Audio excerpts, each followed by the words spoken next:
Capítulo 6. Lo que he vivido.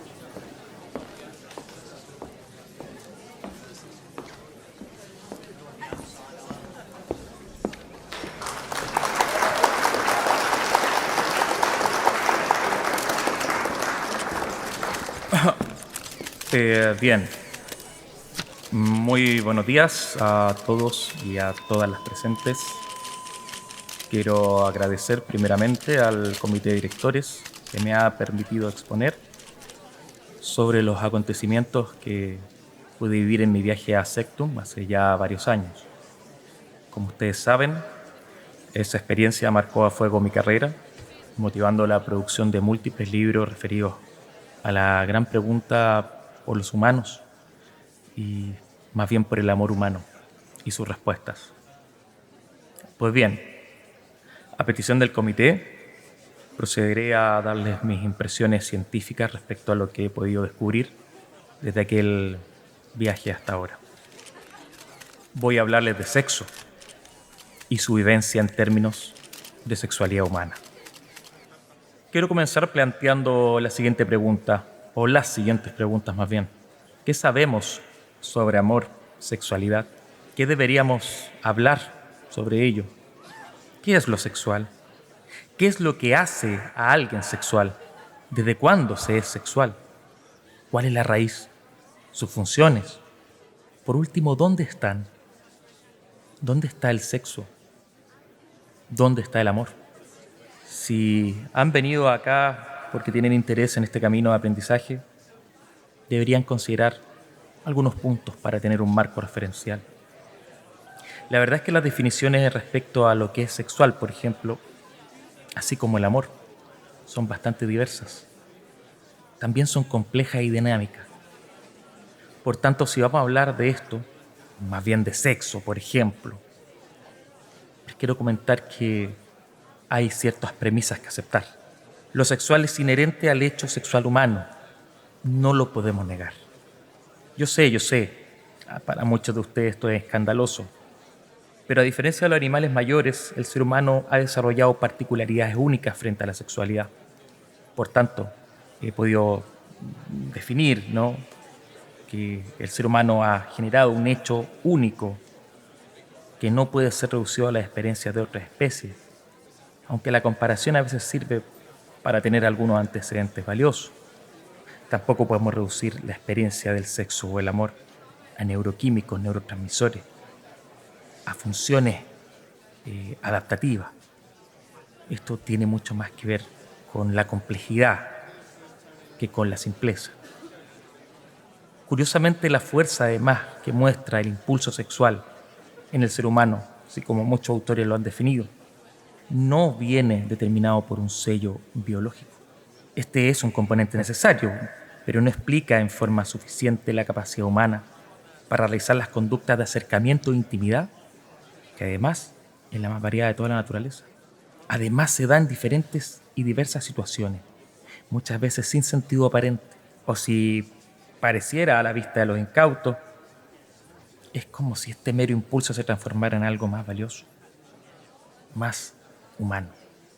Pero la verdad es que con los antecedentes que hemos podido recabar junto a mi equipo de expertas, aquí presentes, hay quienes aprovecho también de saludar, la evidencia que se nos ha presentado es que detrás de todo comportamiento humano y por tanto comportamiento sexual, declaro, hay motivaciones mucho más profundas que todo lo ya mencionado. Sé que para muchos de los presentes en esta sala, la sola idea de que un catedrático de las ciencias venga a darle un sentido profundo a la sexualidad puede parecer un vano intento de dotar de mística a la banalidad propia de los encuentros carnales. Dirán que eso ya se ha estudiado y que es solo un evento de disfrutar, ¿no?, frotamientos, caricias, y con eso ya es suficiente para reforzar la conducta y mantenerla. Pues yo afirmo aquí que eso no es así. La palabra sexo no tiene relación directa con la palabra genital. Por tanto, la asociación de sexo igual a genitales, o peor aún, sexo como lo que se hace con los genitales, no solamente es cerrada en cuanto a etimología, sino también en su significante. La raíz latina de la palabra sexo es sexus, la cual viene del verbo secare, que significa sección, separar, cortar, hacer diferente una parte de otra. Esto me lo enseñó una anciana mientras navegábamos en el Nuevo Eros. En este sentido, entonces, el sexo humano, en clave de sexus, es también una clave de identidad, pero no cualquiera. Es reconocer una identidad particular, diferenciada, que tiene sus modos, matices y también peculiaridades. Esto que yo les he nombrado, hoy lo conocemos como los planos de individuación del hecho sexual humano. El sexo desde este sentido profundo tiene más que ver con la biografía de los sujetos que con sus órganos. Podríamos decir entonces que el sexo genera sujetos sexuados. No hay otra forma de serlo. Pero, ¿cómo se llega a ser un sujeto sexuado? La piedra angular del proceso, como lo hemos ido descubriendo, se llama sexuación. Este es un proceso constante y dinámico que considera diversas interacciones que ocurren en relación con los que ya ustedes conocen, llamados elementos sexuantes, que van tomando sentido en diferentes y diversas formas de interacción, en un continuo y para muchos aparente caos, pero no es más que un orden. El sujeto va a ir articulándose y se va a dotar de sentido en esta interacción de sus elementos sexuantes, logrando una configuración particular. Por tanto, llevar a pensar una historia, o más bien pensar en una biografía de un sujeto, nos lleva a la idea de que ese sujeto no vive solo, porque su historia tiene que ver también con otros. Por tanto, la historia individual siempre está conectada e irrumpida por otras que aparecen en el vivir. Estoy diciendo entonces que todo componente biológico, psíquico, social y hasta cultural interactúan en una constante en el tiempo, a nivel individual, pero también a nivel social, sin perder nunca la unificación de ese sujeto que la vive. Piénsenlo como un río que fluye. Su agua va cambiando, pero nunca deja de ser el río que es. Ser sexuado implica entonces reconocerse como en constante cambio y adaptación, como seres que necesitan aprender y que se van nutriendo de aquello que aún no conocen.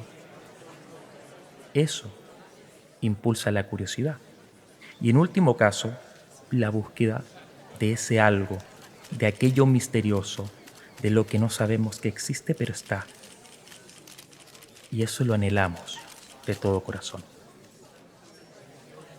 Ser un sujeto sexualmente humano requiere aceptarnos como sujetos también humildes y no perfectos, con heridas y faltas, y por lo mismo con un inherente deseo de buscar en otros y en otras aquello que no se ha desarrollado desde nuestra propia biografía. Hace que la experiencia del vivir sea más vivible, menos vulnerable, y por lo mismo reconocemos que estamos necesitados de otros para la ayuda, la compasión, el placer, la complicidad y los afectos, etc. Pero no se asusten. No quiero llevarlo a una confusión epistemológica. Esto más bien tiene que ver con buscar una causa que explique el motivo del amor a través del sexo. Quiero decir que precisamente a causa de ser sexuados, nos vamos a necesitar sexuadamente. Y por ello, y solo por ello, nos vamos a desear y en el deseo nos vamos a encontrar. Cada abrazo, beso, caricia, llamado de preocupación y hasta despedida implica un acto previo que viene precisamente de esa condición sexual. Ser sexuado implica una constante, pero una constante búsqueda. Sé que para muchos de ustedes lo que digo no tiene sentido. y que sienten que estoy dándole demasiado valor a esta aparente carencia humana. Pero debo hacerles un punto importante al respecto y podría ser crucial para sembrarles en este momento una duda razonable. Perdón que me baje del estrado. Necesito estar más cerca de ustedes en este momento.